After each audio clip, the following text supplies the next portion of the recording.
Menguak peranan Gabener hancurkan Indonesia lewat varian Delta, ditulis oleh Manuel di seword.com. Halo, selamat menyaksikan informasi dari channel Tanda Seru. Varian Delta dari India menjadi sebuah varian of concern yang ada di dunia ini.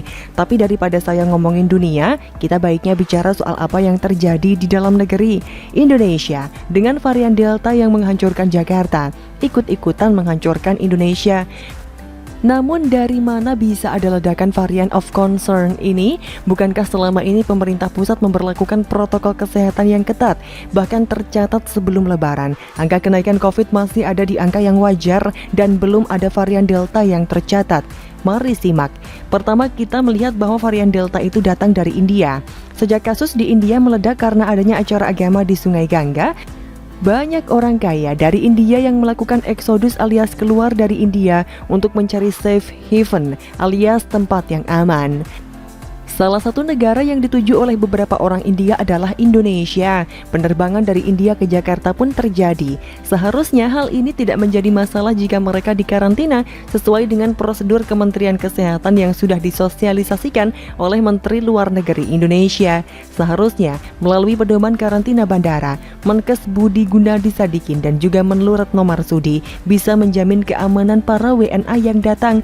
Mereka harus dikarantina beberapa hari dan sebelum keluar harus PCR negatif. Kalau positif ya karantina lagi sampai negatif. Tapi ternyata di kemudiannya ada orang yang menggunakan kartu kadaluarsa yang bekerja sebagai petugas Dinas Pariwisata dan Ekonomi Kreatif di DKI Jakarta, menjadi mafia agar para WNA India ini lolos dari karantina. Mereka jadi tidak perlu dikarantina. Dua orang ini pun menggunakan kartu pegawai pemerintah DKI Jakarta di bawah Gabener. Tentunya meskipun mereka pegawai honorer dan dibantah oleh kepala dinas bahwa itu adalah mafia yang ada di bawahnya, tetap saja kenapa mereka bisa menggunakan kartu itu dan bisa menyelinap sebagai petugas. Dari sini kita melihat bahwa ada celah yang dimunculkan oleh sistem penarikan kartu. Seharusnya kartu identitas dicabut saat pegawai sudah tidak bekerja lagi. Seharusnya Gabener membuat sistem di mana kartu pegawai yang ada ID dicabut agar tidak disalahgunakan oleh mafia. Jadi Gabener bisa dikatakan dengan sengaja membiarkan kartu pas pensiunan Dinas Pariwisata yang ditetapkan sebagai tersangka tetap ada di tangan mereka. Pembiaran itu adalah sebuah kejahatan yang kelihatannya terstruktur, sistematis, dan masif. Nama orang ini bisa tetap bersih. Dalihnya sederhana, bahwa pegawai itu menyalahgunakan kartu pas Dinas Pariwisata DKI Jakarta. Jadi Gabener bisa dengan mudah cuci tangan. Inilah yang berbahaya dari orang ini. Teman dari cendana ini sangat berbahaya dan saya kira harus diwaspadai bersama. Gabener ini selain menjadi super spreader, saat kerumunan risik dia juga dicurigai jadi penyebab masuknya dan meledaknya varian Delta. Sehingga dengan meledaknya varian Delta, dia bisa mondar-mandir kayak setrikaan ke kuburan. Varian of concern, yakni Delta varian ini masuk dan meluluh lantakkan Jakarta, kemudian Indonesia. Bisa dikaitkan sangat erat dengan pembiaran dan deal-dealan antara dua mafia yang merupakan anak dan bapak itu, sehingga WNA India yang berpotensi membawa virus Delta bisa bebas tanpa karantina. Dari sini kita melihat bagaimana dua mafia yang pakai kartu Dinas Pariwisata menghancurkan setiap tembok yang dibangun oleh pemerintah pusat dengan susah payah lewat meloloskan WNA India dari karantina. Seharusnya karantina dilakukan, jadi nggak dilakukan. Untuk kita tahu bersama bahwa varian Delta ini berkali-kali lebih menular. Kenapa PR si tukang bacot Bella Gabener itu tidak mengomentari ini? Kenapa PR malah komentari Jokowi yang belusukan ke Sunter? Orang perut buncit itu hanya tahu di depan komputer dan gadget, keluar-keluar sana-sini, menebarkan ketakutan dan kepanikan tanpa ada solusi. Kemudian mendadak Bella Gabener, katanya si Pandir Gabener sudah meminta pengetatan dari awal, tapi diabaikan pemerintah pusat. Namun dari pembahasan penulis semua yang dikatakan PR terkait kewaspadaan Gabener sangatlah mudah untuk dibantah. Kenapa? Coba tanya saja dua mafia itu pakai kartu apa saat dia meloloskan WNA India yang berpotensi menularkan Delta varian di Jakarta. Kartu dinas kan? Begitulah tanya-tanya. Jokowi belusukan ke Sunter membagi paket sembako dan obat. Awas jangan tanya Anies mana. Ditulis oleh Widodo SP di seword.com. Halo, selamat menyaksikan channel Tanda Seru. Warga yang tinggal di kawasan Sunter Agung, Jakarta Utara dikejutkan dengan kunjungan mendadak dari Presiden Jokowi yang menjelang pukul 9 malam, tepatnya 20.52 menurut lansiran laman detik.com, tampak berkeliling untuk meninjau lokasi. Maksud kedatangan Jokowi tak lain adalah membagikan paket sembako kepada warga sekitar yang terdampak COVID-19 yang masih menerpa banyak sektor di negeri kita. Jokowi yang datang ke Sunter Agung mengenakan jaket berwarna coklat itu juga sempat memberikan pernyataan kepada media.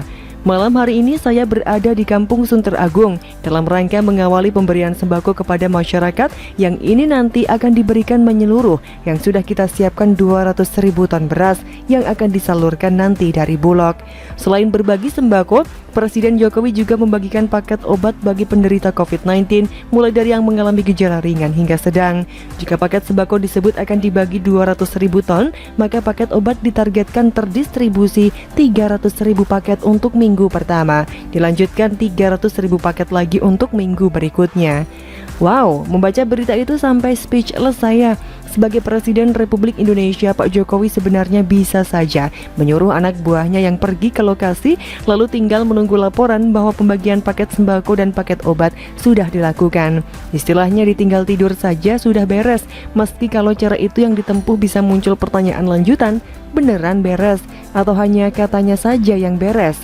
Pertanyaan yang layak diajukan karena pada masa presiden-presiden sebelumnya kita kerap mendengar hal-hal semacam itu hingga muncul istilah asal bapak senang atau ABS, mengacu pada mentalitas menyenangkan atasan termasuk presiden dengan memberikan laporan yang bagus-bagus saja. Kalau ada problem di lapangan atau kalau mau memastikan apakah program berjalan dengan baik, biasanya menjadi urusan atau baca rahasia anak buah. Yang penting bapak senang terima laporan yang baik-baik saja. Begitu yang kerap terjadi dahulu. Saya nggak sebut nama presidennya loh ya, khawatir nanti anak, mantu atau cucunya baper dan curhat. Pak D. Jokowi ini memang dikenal berani plus tidak ingin dikekang untuk tidak boleh ketemu rakyat secara langsung. Sudah sering kan beliau tiba-tiba belusukan, selain mau ketemu warga juga ingin melihat langsung apakah program dan kebijakan berlangsung sesuai arahan beliau atau melenceng dan tidak tepat sasaran. Tadi pagi saya pun melihat bagaimana Pak D. Jokowi melihat langsung proses pemberian vaksinasi gotong royong di perusahaan Unilever karena beliau ingin memastikan jalannya program vaksin tersebut berlangsung dengan baik.